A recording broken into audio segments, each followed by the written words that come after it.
reminded people viewing at home that, you know, if they're feeling distressed and watching this and feeling triggered, there is a helpline, the Hope for Wellness helpline, which is available 24/7 to all Indigenous people across Canada at 1-855-242-3310.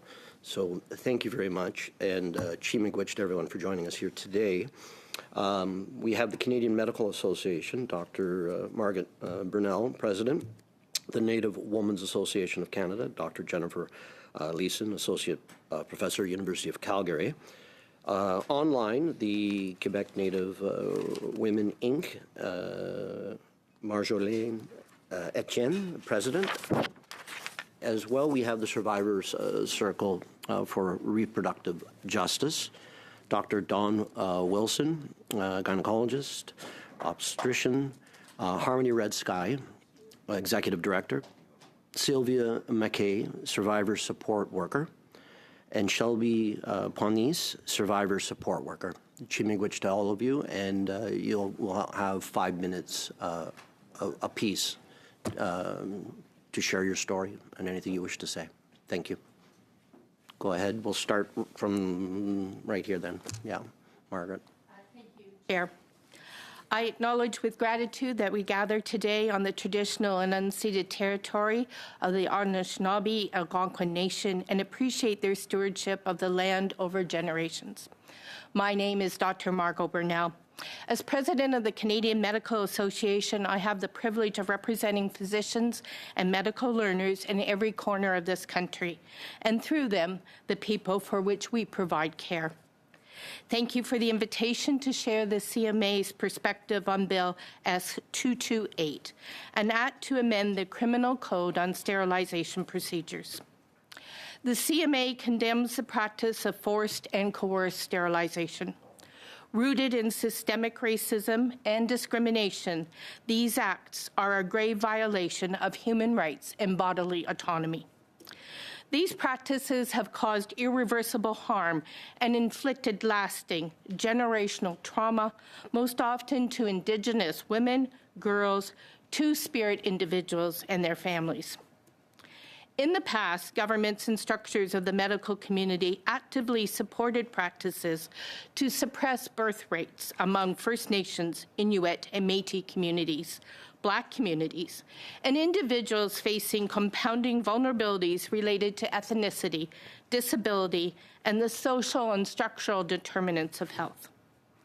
This phenomenon in our country's history is not yet behind us. The Canadian Medical Association is committed to the highest standards of ethics and patient care. However, we must acknowledge our profession's role in these unethical practices. We have taken concrete steps towards accountability and systemic change. In September 2024, the CMA issued a formal apology on behalf of the medical profession, acknowledging the role of Canada's medical system and physicians in the past and ongoing harms to Indigenous people, and reaffirmed a collective commitment to improving Indigenous health outcomes and advancing true reconciliation alongside Indigenous peoples. That same year, the CMA president expressed solidarity with survivors of forced and coerced sterilization, commending the launch of the Survivors Circle for Reproductive Justice, a not-for-profit entity that provides support to survivors and advocates for reproductive justice for all First Nations, Inuit, and Métis peoples. In continued efforts to advance systems change, the CMA has actively participated in legislative initiatives to address injustices. Looking ahead, the CMA will release its revised Code of Ethics and Professionalism to strengthen language and provisions pertaining to anti-Indigenous racism and discrimination, including the conditions that have enabled forced and coerced sterilizations to continue. Today, we reiterate our unwavering commitment to protect the rights and dignity of every person in Canada in expressing our strong support for Bill S-228. Everyone has the right to make their own reproductive decisions. Bill S-228 is fully consistent with that fundamental principle. The bill articulates that when a physician is performing a medical procedure that results in sterilization without free, prior, and informed consent from the patient, it constitutes aggravated assault, except for in extenuating cases where consent cannot be obtained, such as in a medical emergency. This clarity can draw greater attention to the issue for physicians, patients, and regulators. The bill's intent is clear: to affirm that bodily autonomy and decision-making power ultimately rest with the patient, ensuring individuals have full agency over their reproductive choices and decisions. Realizing this intent will require targeted education and coordinated training to help medical professionals navigate the new legal standards and uphold patient autonomy through rigorous consent protocols. We are confident that these elements of change management can be advanced through cooperation among medical organizations, regulatory bodies, and specialty societies, in partnership with people with lived experience, including the commendable leaders from the Survivors Circle for Reproductive Justice. These amendments to the Criminal Code represent an important step towards justice and obliges all of us to do more. Chair, we must end systemic racism against First Nations, Inuit, and Métis peoples in our hospitals and across our health system. As we reform the system, we must hold fast to the pillars of medical ethics, treating every patient with dignity and respect, while recognizing vulnerability, supporting autonomy in health decisions, and confronting inequities in care.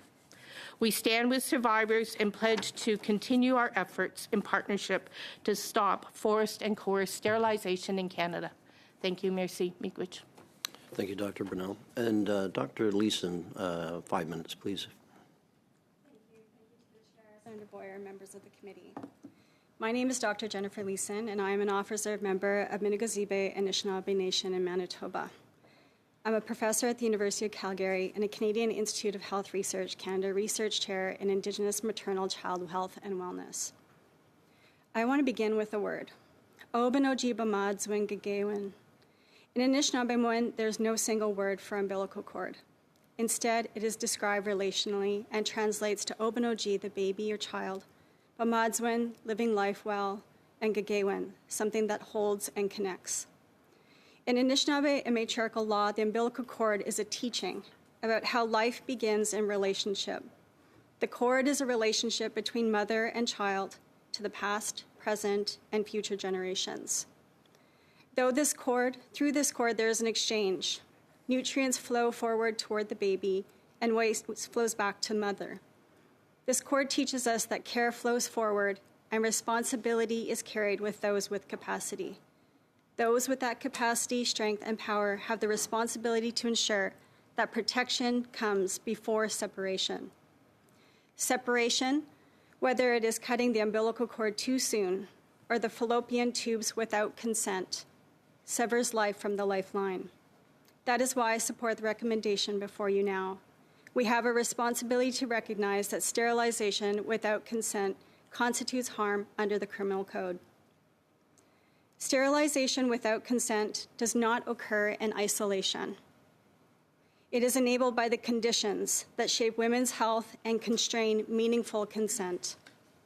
As a Canada Research Chair and having worked in various systems and institutions over the last 20 years, I just want to share and speak to some of those conditions.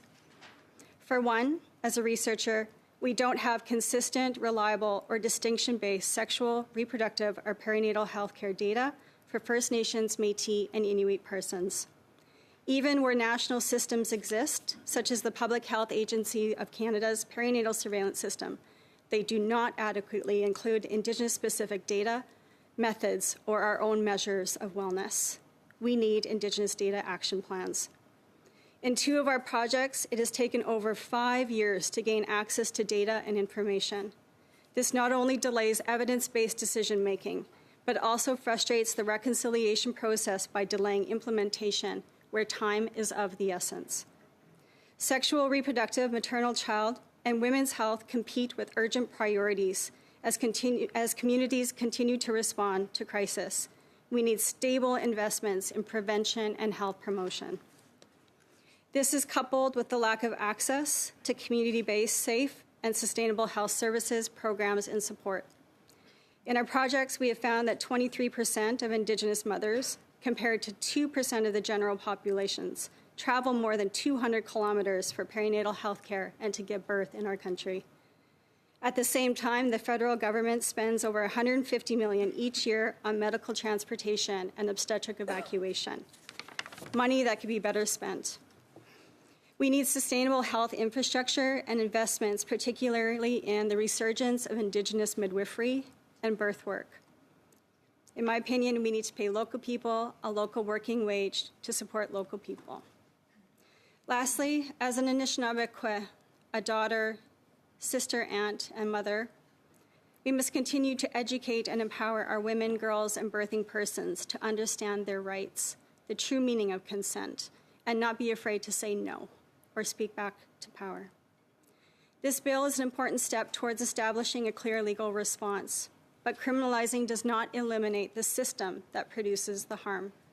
So like the umbilical cord teaching, we need to shift the burden of responsibility to those with the capacity to act. And I want to thank each of you for the actions you have taken so far. Jimigwich. Okay, we're going to go to Marjolaine Etienne online. You have 5 minutes.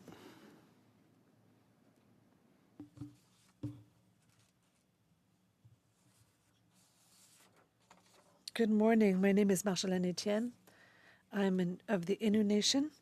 I'm represent the Quebec Native Women's Inc. of Quebec. I would like to thank you for your invitation.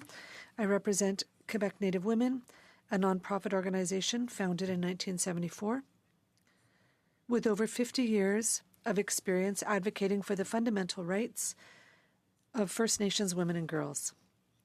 We support Bill S-228. However, the progress it offers remains incomplete. The proposed response is largely focused on individual criminal accountability and fails to adequately address the root causes of imposed sterilization. Sterilization practices imposed on Indigenous women constitute a pan-Canadian phenomenon documented in multiple provinces across the country. These practices form part of a continuum of structural and institutional violence. They do not represent isolated deviations within the healthcare system, but rather the contemporary expression of power relations deeply rooted in the colonial legacy. Research conducted by Susie Basil supports the central analysis that imposed sterilizations must be understood as systemic violence arising from medical colonialism. Her report provides extensive documentation of the phenomenon in Quebec, using an approach centered on lived experiences, testimony, and institutional systems. In Quebec, at least 22 cases were documented between 1980 and 2019, although this figure is likely very underestimated due to significant barriers to reporting and to the recognition of these practices. Several women report that their consent was sought at the moments of extreme vulnerability, notably during childbirth. Quebec Native women served on the research committee for the first phase of this study, contributing to the orientation of the work and ensuring that it remained grounded in the lived realities of Indigenous communities. A second research report will be made public shortly. Systemic racism is a determining factor in understanding imposed sterilizations and represents a major barrier to access to safe and equitable reproductive health care. A decisive step in the preliminary judicial recognition of the potentially systemic nature of imposed sterilization practices was taken with the authorization of a class action brought by Atikamekw women from Manawan against institutions within Quebec's public health care system. Our intervention at the authorization stage made it possible to situate the facts within a broader framework of power relations, discrimination, and colonial legacy, moving beyond an individualized reading of the situation. The court expressly highlighted the concrete impact of our intervention, enabling it to state that systemic racism is a social fact that cannot reasonably be contested, thereby confirming that it now constitutes a relevant and legitimate legal analytical framework.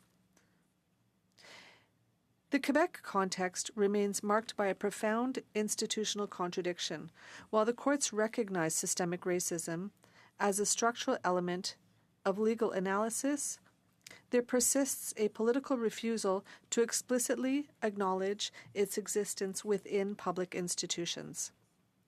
This tension creates a significant blind spot, undermining the coherence of institutional responses and compromising the effectiveness of measures aimed at preventing and sanctioning violations of the fundamental rights of Indigenous women. Bill S-228 represents a significant step forward in the recognition of and response to imposed sterilizations in Canada, notably through the explicit criminalization of the practice, the recognition of free and informed consent, and the acknowledgement of the colonial context and systemic racism. Despite these advances, the proposed response remains largely focused on individual criminal liability, which does not adequately address the root causes of imposed sterilizations. These limitations are particularly concerning in the Quebec context, where multiple structural barriers persist and where the political non-recognition of systemic racism constitutes a major cross-cutting obstacle. In light of the findings presented, Quebec Native Women recommends the adoption of Bill S-228, the incorporation into the bill of a clear, strict, and contextualized definition of free, prior, and informed consent, the explicit recognition of systemic racism, the adoption of complementary structural measures aimed at preventing, investigating, and remedying violations of reproductive rights, the establishment of independent oversight, investigative and complaints handling mechanisms, the implementation of systemic mechanisms for the collection of disaggregated data, notably by Indigenous identity, gender, and territory, in order to document the scope of the phenomenon, identify risk factors, and assess the effectiveness of the measures adopted. Bill S-228 represents an important step forward, but it remains insufficient. Criminal accountability alone cannot address systemic dimensions. The Charter for Equality between First Nations men and women, which was adopted by the Quebec Native Women's Board, constitutes a fundamental instrument upon which we will continue to rely to ensure respect for the individual and collective rights of Indigenous women, particularly in the area of sexual and reproductive health. Thank you very much. Thank you very much. And now we are going to go to the Survivor Circle for Reproductive Justice, and we'll start with Dr. Dawn Wilson, please. Thank you to the chair of the committee and to all the members for the invitation to present today. I'm Dr. Dawn Wilson. I am an obstetrician gynecologist, and I've been in practice as a generalist OBGYN for almost 20 years. I completed my residency training in 2006, and along with Dr. Robin Johnson, I was one of the first two First Nation obstetrician gynecologists to graduate in Canada. I'm a member of the Hiltzik Nation from Bella Bella, BC. I've been asked by the Survivor Circle for Reproductive Justice to share my perspective with you on the issue of forced and coerced sterilization and the need for Bill S-222 to pass into law without further amendments. As a member of the expert panel for the Survivor Circle for Reproductive Justice, I have been tasked with reviewing the applications for membership to the Survivor Circle. Membership to the Circle ensures access to a number of supportive resources to become available for survivors of forced or coerced sterilization, including psychological support and counseling, cultural supports to promote healing, connection with other survivors, and even access to assisted reproductive technologies in selected cases. The most striking issue I have noticed when I have reviewed applicants' files has been the issue of inadequate informed consent for the procedures which have resulted in sterilization. It has been a near universal theme in all of the applications where the medical care provided was often founded on solid medical decision-making, but patients were not adequately informed or educated regarding the procedures they underwent. Only in retrospect did patients come to understand that they had lost their reproductive capacity and had been sterilized. As an OBGYN with nearly 20 years of experience, I am very familiar with the spectrum of clinical situations that can make informed choice or informed refusal difficult. I am very cognizant of the fact that some clinical situations can make valid informed choice nearly impossible, such as life-threatening hemorrhage in an unstable patient. There is even ongoing debate within the profession as to whether or not the consent discussions we have with patients who ultimately need cesarean delivery, for example, are valid, since these discussions are often held when the patient is in pain, exhausted, or under great physiological stress. I am here to try to center the experience of survivors who have been sterilized without the benefit of a thorough consent process. We know in medicine that consent is not simply a signature on an official form. In medical training, we are taught that consent is an ongoing process and that it can be withdrawn at any time by the patient prior to completion of a proposed procedure. We are taught that elements of valid consent depend upon building a trusting rapport with our patients, and that information must be shared in ways and means that are accessible to the patient. We must ensure full comprehension of our consent discussions by seeking feedback from patients that they understand our discussions. We need to review certain critical elements of our proposed treatments, such as the description of the procedure or the treatment itself, its associated risks, which including the common, uncommon, and rare but catastrophic risks, any alternative options to the proposed intervention, and any possible complications. We are responsible as clinicians to guide patients through the consent process while ensuring adequate understanding and ongoing agreement with the proposed treatments or procedures. There is a great deal of room for improvement in the profession of medicine for achieving these goals.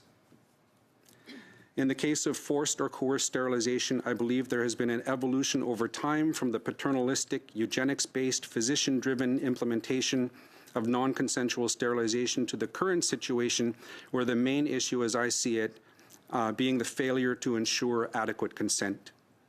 There is also the interplay of bias and racism that may influence the judgment of physicians undertaking sterilization procedures.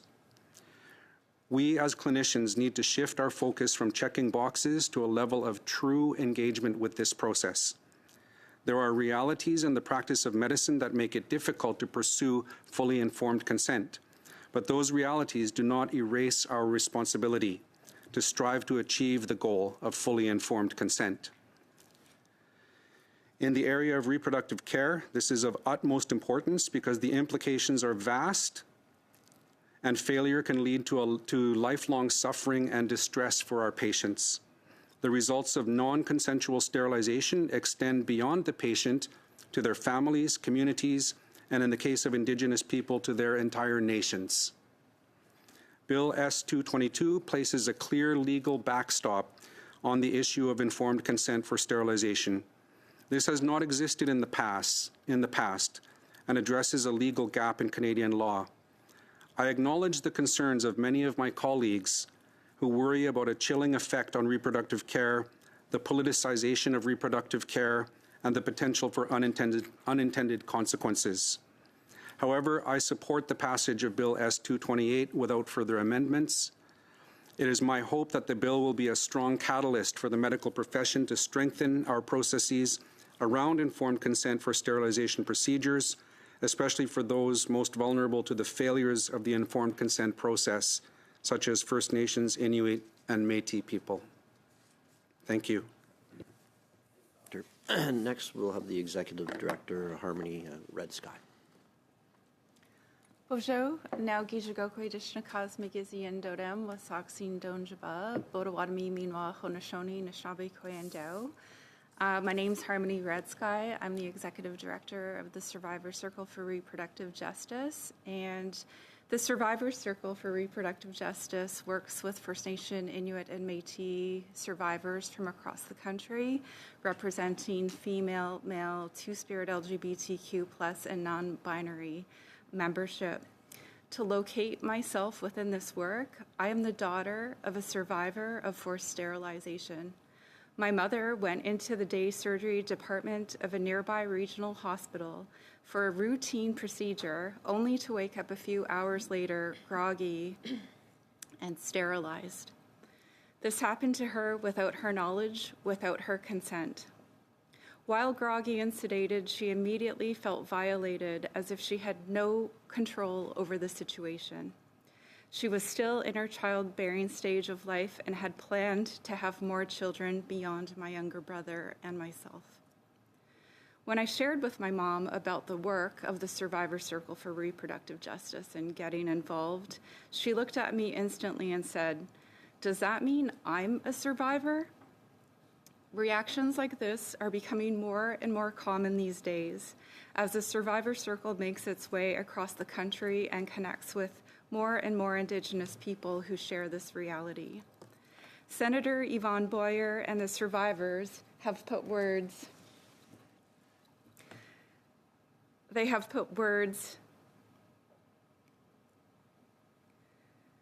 to the atrocious acts that Indigenous people are still at risk of every day.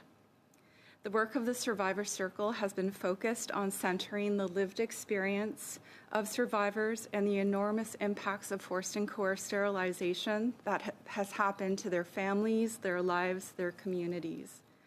With the release of the Senate reports on forced and coerced sterilization in Canada in 2021 and 2022, the Survivor Circle for Reproductive Justice was formed as a direct response to implement the recommendations of these reports and the recommendations to Canada from the United Nations Committee Against Torture and Other Forms of Cruel and Unusual Treatment in 2018.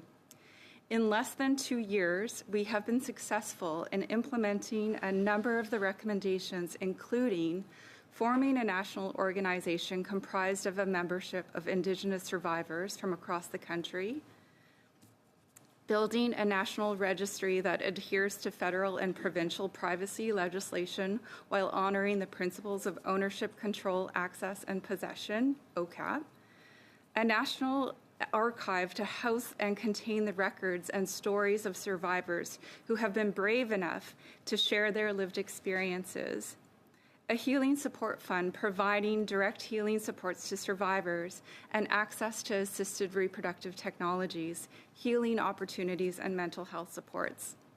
The National Registry and Archive contains a national data collection system that tracks dates, physicians, hospitals, numbers of forced sterilizations, types of coerced sterilizations, other systems that patients may have been under the care of, and the stories of survivors to measure the depth of forced and coerced sterilization in this country. The Survivor Circle is building a baseline on forced sterilization and the various types of coercion that Indigenous people have experienced. We are identifying patterns of behavior not only in the physician and nursing professions, but in deep-rooted institutions, regions, and policies nationwide. As the registry grows, we see this is very much a current issue, with members from across the country who have been sterilized since 2020 and still in their productive years. Our most recent member joined, was sterilized in 2024. The registry paints a clear picture that informed consent was not obtained from the patient by the doctor in almost 100% of the National Registry's membership, but rather deliberate and harmful actions were made against the patients. Systems are not only responsible for this failure, some physicians are not providing their due diligence.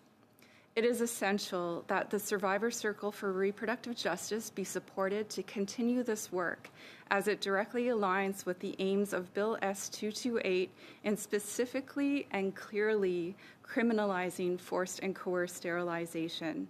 It is not only important, it is an act of reconciliation as outlined in the Truth and Reconciliation Calls to Justice and for the truth for survivors, in making it known nationally that this is an ongoing act of genocide Through the work of Bill S-228, survivors of forced and coerced sterilization and their lived experiences are being witnessed for all of Canada and the world to see. Miigwech Niawe. Miigwech, Harmony. Next, we have Sylvia McKay, a survivor support worker. Hello. Thank you for giving me this opportunity to share my experience. My name is Sylvia McKay. I am a 52-year-old Cree woman from Pipikasis First Nation in Saskatchewan. I previously testified as Sylvia Takanow. I am a survivor. I was sterilized against my will when I was 29 years old. On July 9, 2001, I went to Royal University Hospital in Saskatoon, Saskatchewan, in active labor. I gave birth to a healthy baby boy with my late husband by my side. Shortly after birth, I heard my husband say, "I'm not signing that." No one asked me anything or explained anything to me about what he had been asked. When my husband had left home to be with our other children, I was left there with no support. I was taken into an elevator in a wheelchair to some other room. I cannot recall if I went up or down, as I was disorientated from giving birth and the effects of pain medications. I was placed outside this room by the door. I managed to see into the room, which was unfamiliar to me. I automatically felt fear. So I started trying to wheel myself back to the direction of where the elevator was, but I didn't make it because a man came up behind me and wheeled me back towards that room. I told him I didn't want to do this, but he didn't listen. I did not know exactly what I was objecting to at the time, but I had a terrible feeling because no one had talked to me about what was going on. I felt terror and fear as I was taken into that room. A few nurses surrounded me. I don't know exactly how many nurses, to prepare me for an epidural. I already had an epidural sticking out of my back from giving birth, so I wondered why they needed to do another one. I kept asking if the one already in my back could be used. I was trying to stall them, I believe. I kept coming up with excuses. During this whole process, I kept saying, "No, I don't want to do this," and crying uncontrollably, but nobody listened to me. I had said no many times. I was completely ignored by everyone in that room. I was so vulnerable and helpless because my legs were not working properly because of giving birth and having the first epidural. I was put in that bed in total fear. I kept crying and I was terrified.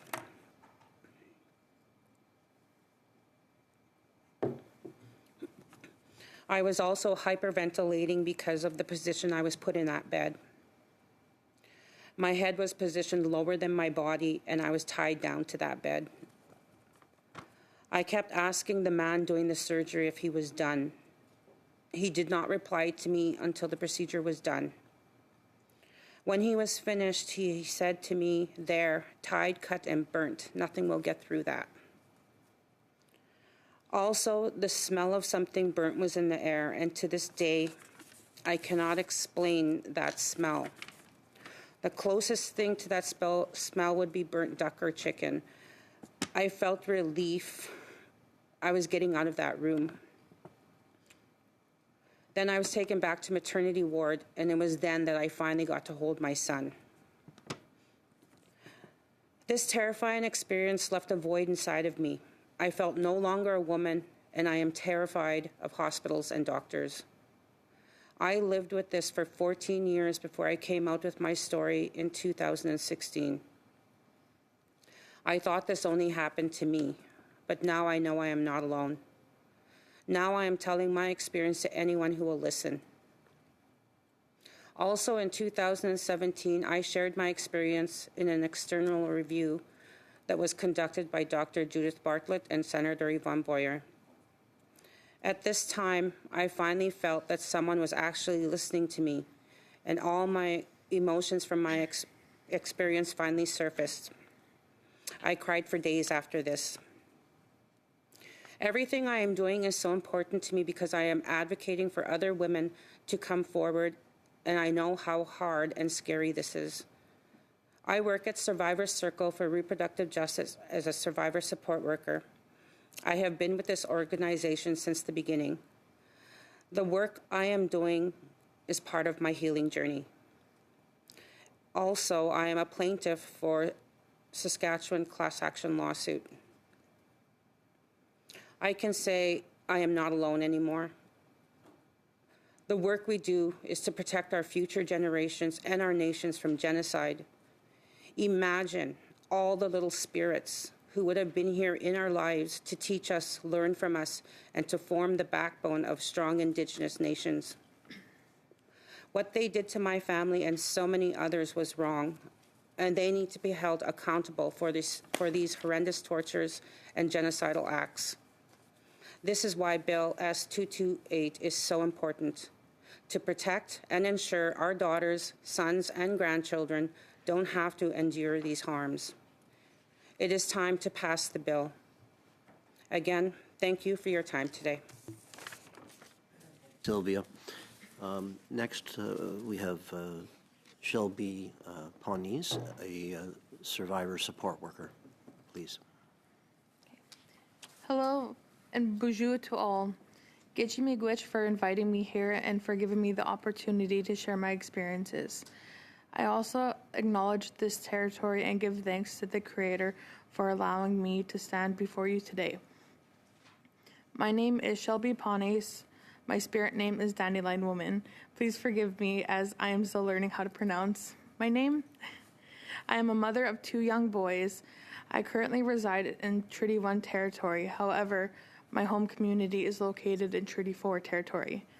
In June of 2018, at St. Boniface Hospital in Winnipeg, after the birth of my second child, I was subjected to a coarse and uninformed tubal ligation at the age of 24. I previously shared my story as a witness during the Senate committee hearings when Bill S-250 was being studied. Since then, research has been completed, survivors have spoken, and I can say with certainty the time for action is now. During that period, my life was unraveling. My relationship broke down, and my former partner used my inability to have more children as a reason to walk away from our family. I was left navigating motherhood while struggling deeply with my sense of identity. I felt lost not only as a woman, but as a mother. I struggled to connect with my baby. Instead of celebrating his milestones, I mourned them, because I believed they would be my last. His first became my last. That loss of choice led to isolation, disconnection, and breakdown within my family and support systems. During my labor, I was induced for 3 days. I faced multiple barriers and a lack of consent in my care. My water was ruptured without permission for over 34 hours until my doctors decided to deliver my son through an emergency C-section. This resulted in my baby and I developing sepsis. I was told my body had failed me and my son. I was told future pregnancies would put my life at risk. In that moment of crisis, highly medicated, afraid, and alone after my former partner was asked to leave the room, I was approached by 2 doctors who pushed for a tubal ligation. I was told that if I did not agree, that I would die, and my future children would die as well. I did not understand the procedure as it has never been discussed with me prior. I was not making an informed decision. I was simply trying to ensure the survival of my unborn son and myself. That is not consent. After my son was born and taken to the NICU, the procedure was performed. I remember the smell of burning flesh. I remember fading in and out of consciousness. And I remember the doctor saying, "That's a good one. Nothing will be getting through that," followed by laughter. Those words have stuck with me because they reflect more than a procedure. They reflect intent and a system that failed to respect my body, my right to proper care, and my dignity. Today, I am a survivor member as well as a survivor support worker with the Survivor Circle for Reproductive Justice. Through this work, I have supported hundreds of survivors across Canada from all ages, all walks of life, and all nations across Canada. While every story is different, the patterns are the same, including coercion, lack of consent, silence, and the deep mistrust of the healthcare system. But I've also witnessed something powerful, and that is healing. That is why this work matters. There are systems in place that protect healthcare providers, but not enough that protect patients. That must change. What would have made a difference for me was clear, informed, and voluntary consent, without pressure, without fear, and without isolation. It would have meant having my support person present. It would have meant being respected in my decision to have more children.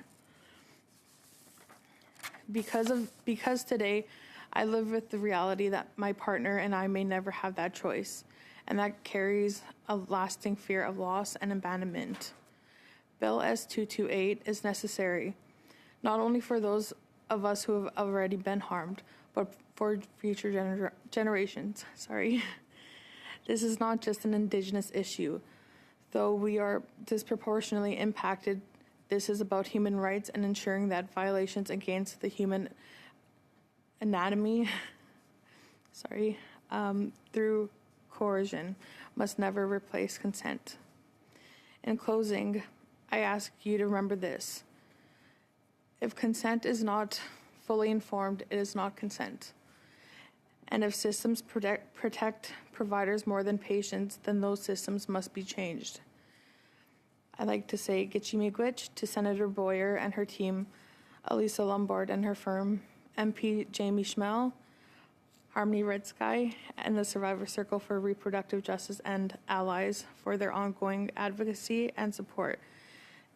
Finally, Gitchimigwich to my children, my partner, my family, and community for always standing by my side. And finally, I would like to thank all of you here today for taking the time to listen to my story and to hear the voices of the survivors. And I have one last note, and that would be, there are systems in place that protect healthcare providers, but not enough that protect patients, and that must change. Gitchimigwich. Gitchimigwich, Shelby, thank you very much. Thank you very much to all of your testimony. MP Schmel will go first. He is the House sponsor of this particular bill. So please, for 6 minutes, we have a round of 6 minutes coming for each one of us. So thank you very much. Okay, thank you, Chair. And thank you, witnesses, all of you, for sharing your story, for offering your words of encouragement and support as this bill makes its way through the process here. And of course, thank you to Senator Boyer for continuing to push to introduce it in the Senate multiple times, to get it to the House. She's been a real leader and a real voice for those that want to see changes made to our criminal justice system to ensure that sterilization without consent is treated as it should in the criminal code. It pains me to hear the stories that were told, but the powerful stories that were told helped us as parliamentarians get to the point we have already. For those that might not have known, it did receive unanimous consent in the House to push it to committee without waiting for a vote, which could have delayed this bill even more. So I want to thank our colleagues from the Bloc and the Liberal Party as well. Jaime Batiste did bring that up in the House, kind of surprised us all, but there were negotiations behind the scenes that kind of worked toward making that happen. So I can say nice things about Jaime because he's not here, so that helps. Maybe I'll just get a few questions here if I could. I know our time is short and there's so much to talk about. And it was mentioned many times during the conversation here today. It's about creating that balance. It's about creating a balance that ensures there are protections for healthcare professionals that need to make a snap decision in an emergency situation, but also including punishment for those potentially that go beyond that scope, including sterilizing without consent, as we heard stories from a number of people at this table today. So maybe I could ask Dr. Brunel first, and maybe then go to maybe Harmony Redsky or Don Wilson, or Dr. Wilson as well. Do you agree that it creates that healthy balance between protections for healthcare professionals, but also ensuring that we're not seeing a reoccurrence of some of the stories we've heard today? I believe this bill, as presented, does in fact do that.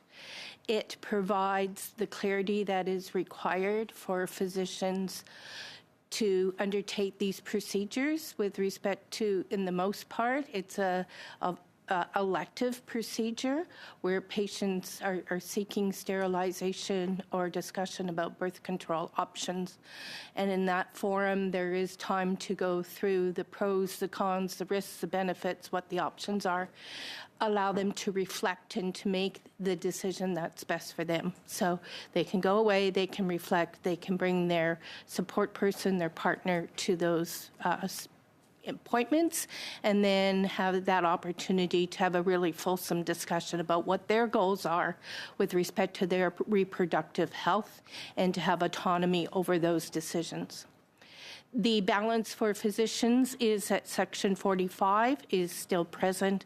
So in an emergency procedure where it was not anticipated, this may be part of what would happen, where the life of the individual or significant harm to the individual is present, then this provides the backbone and the recourse, saying that they did it with the best of intent to save mother and prevent illness or long-term morbidity, and that is covered in Section 45. So I think this is an appropriate balance.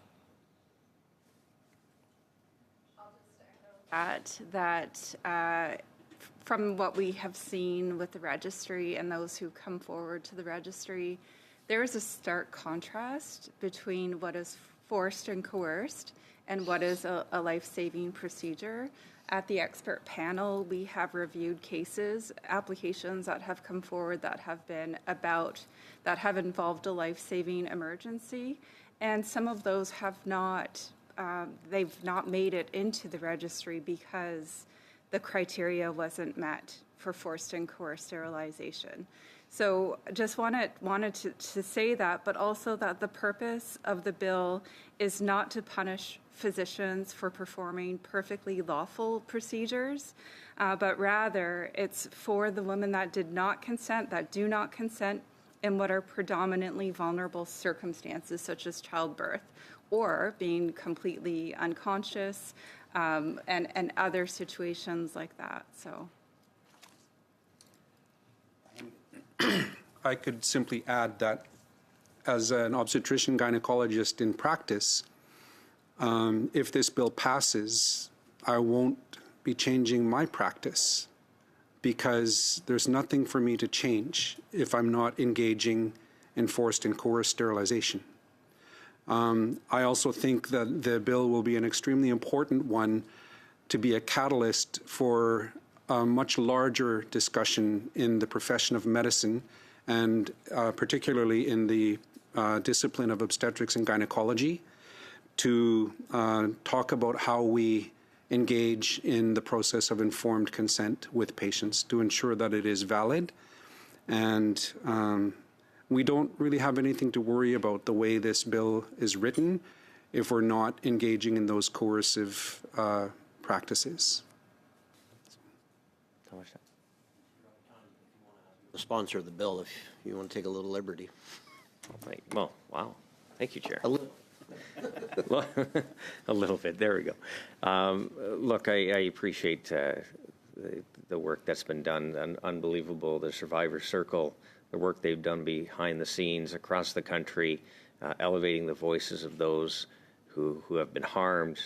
It's been amazing getting to know a lot of people from across the country that I probably never would have crossed paths with, and that's been pretty amazing. There's some pretty remarkable people across this land, and I've been touched to be able to speak with them and learn more about them. It's been an interesting journey, and I hope that we're able to get this across the finish line for you. I know many of you have been trying for many, many years, and we're so close. And the fact that you're here today speaks of that passion and speaks to the motivation we as parliamentarians have to get this done. But also for those at home that may be watching, this actually shows that parliamentarians do work together well from time to time, and we can get things done in Ottawa. And it's not always that combative approach you see on TV. There is actually some good work being done behind the scenes, and we're actually moving the mark here to make this place a better place to live. So thank you, everyone, for your passion, your remarks, your work, and just the collaboration we've achieved here today and the past few weeks. So thank you, Chair, for that very nice extra time that I got. We'll have to continue this in future meetings. You made good use of it. Well said, my friend. Dr. Hanley, please, you have 6 minutes. Well, in the spirit of collaboration, I want to thank you all for your courageous testimony and for being here. And again, thank Senator Boyer, who I know is still in the room, and also Mr. Schmale for championing this incredibly important issue. Again, as parliamentarians, we have to ask the difficult questions, and we have to make sure that we are fully considering the benefits and the potential unintended consequences of introducing legislation, particularly when it involves a criminal code. So I want to again bring us back to that really similar themes on Mr. Schmale's questions to you on how we ensure that the right balance is being taken by this legislation, should it pass. And in particular, I want to point out again the briefs that we've received from some medical groups, including the SOGC, Society of Obstetricians and Gynecologists, as you know, Dr. Wilson, a highly respected organization, and the Federation of Medical Women. And both of them are at pains to point out how much they support the spirit and the intent of this bill and to ensure that coerced sterilization is finally stopped, and that, as the SOGC says, those who perpetuate these assaults against women are held to account. So I think we're all clear on the intent. But the SOGC brief in particular does point out significant concerns about unintended consequences, and we believe that we the SOGC believes could have on women's access to reproductive care. And they also point out that using a legislative instrument may not be the right tool for the problem that exists. So again, I'd like Dr. Burnell and Dr. Wilson in particular, and any others that we might have time for, to just comment on how you address these concerns that are coming from the medical groups, and what do you recommend, what do you advise in how we meet those concerns? Dr. Burnell, perhaps to start. Thank you for your question. So this bill really is one that we hope will never be tested. And we've heard from the members today their compelling stories of what's going on within the institutions within this country. And so our responsibility is to protect the autonomy and decision-making of women with respect to reproductive justice. The elements that will go towards this will be education, both of patients and physicians. It will be defining the requirements of informed prior and free consent, and it will allow a dialogue between patients and their care professionals. And so I would echo what Dr. Wilson said, that if you are complying with prior informed and free consent, you will not need to adjust your practice. So before I was invited to be a part of this, I've heard some of these concerns because I am a member of the SOGC myself. There's a couple of things that I would like to point out. One of the arguments sort of saying that is this bill truly necessary was that we already have mechanisms in place to address scenarios of forced and coerced sterilization. And my question is, when have those mechanisms ever resulted in justice for those people who have gone through the process of forced or coerced sterilization? Those current systems are inadequate, and as one of our survivors has pointed out, there are strong protections in place for physicians who face legal challenges, whether it be malpractice or negligence or claims against them for whatever reason. The CMPA exists. Interestingly, obstetrician gynecologists pay one of the highest rates of premiums for that coverage, mostly because of obstetrical issues. But as far as I'm aware, I've not heard of any patients who have ever received justice from current mechanisms. I've mentioned in my earlier discussion that I think this law will result in conversations that would not have otherwise been held in the profession of obstetrics and gynecology. It will force the profession to step up and address how we obtain consent for these procedures for patients. And it will also highlight the importance of it not only to the physicians who perform these, but all of the associated, team members who are involved as well. I can't do a surgery without an anesthesiologist. I can't do a surgery without operating room nurses. I can't do a surgery without patients being admitted to a day surgery unit or a labor and delivery unit. So it will impact the entire healthcare system. And I think we are past the time of addressing adequate informed consent, not just for sterilization procedures, but for many, many other medical interventions and procedures. As a physician, I've heard many, many times from patients when I have gone through my usual practice of talking about, a proposed intervention, that they have said I was the first physician they have ever had who took the time to explain the process to them. Now, that should not be the case. It should be quite universal that physicians take the time to explain the procedure, the risks, the alternatives, the potential complications, the sequelae of whatever we are proposing. And it doesn't always happen.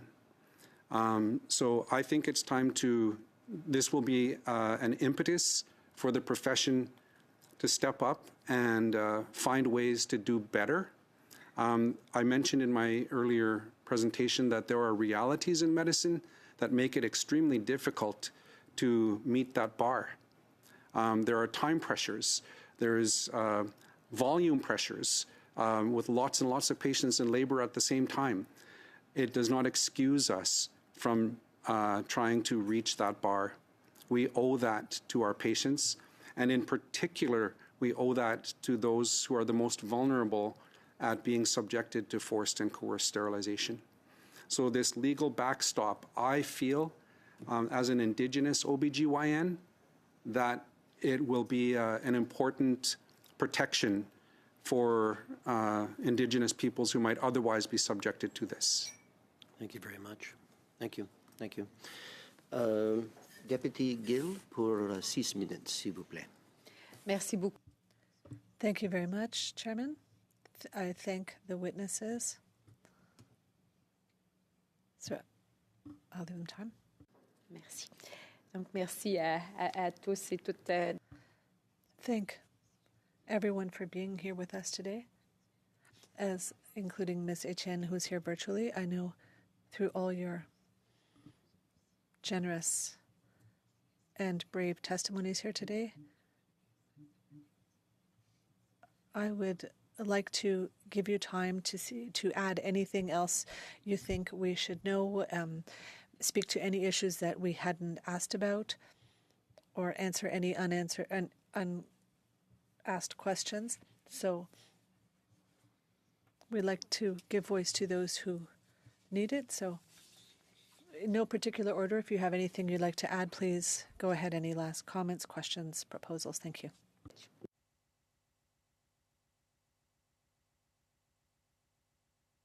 Can speak. Okay.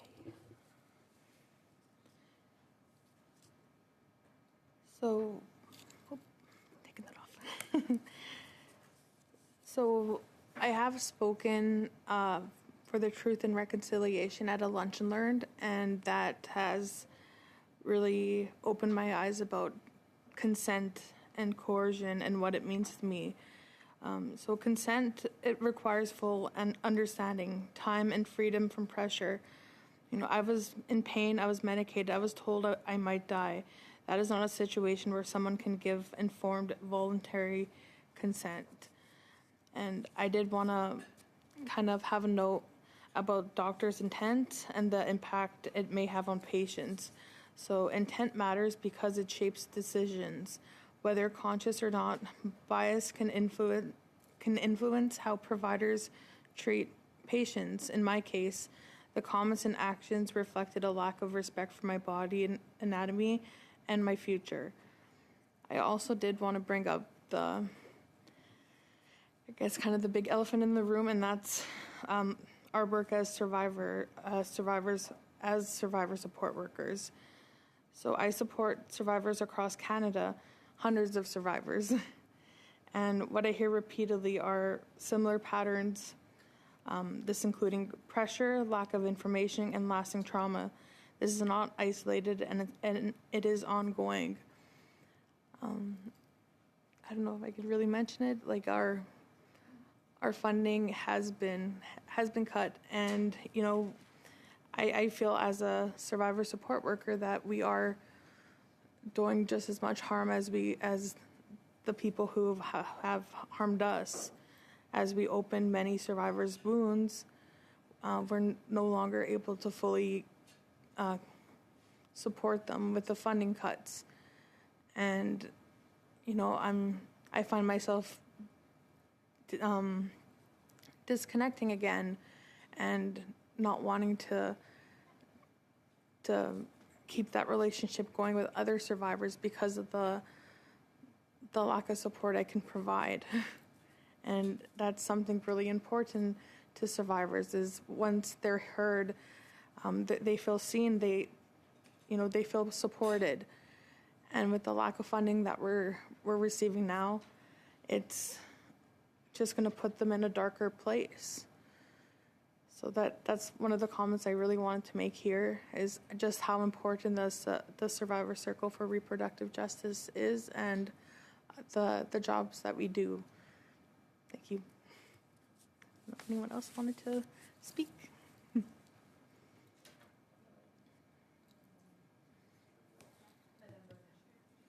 Oh, go ahead. Go ahead, doctor. Oh, and hand up. I'd like to add that from the CMA perspective, this really is part of our reconciliation action plan, building upon the apology to Indigenous people in September of 2024. And this was a piece of legislation that has been called upon. We have worked with our Indigenous Guiding Circle and our Indigenous leadership within CMA to look at this issue and to hear those stories and to bring those stories forward. So in building trust in relationship building, again, this is a critical piece of legislation for that. And we have somebody online that would like to add. Go ahead. You have your hand up.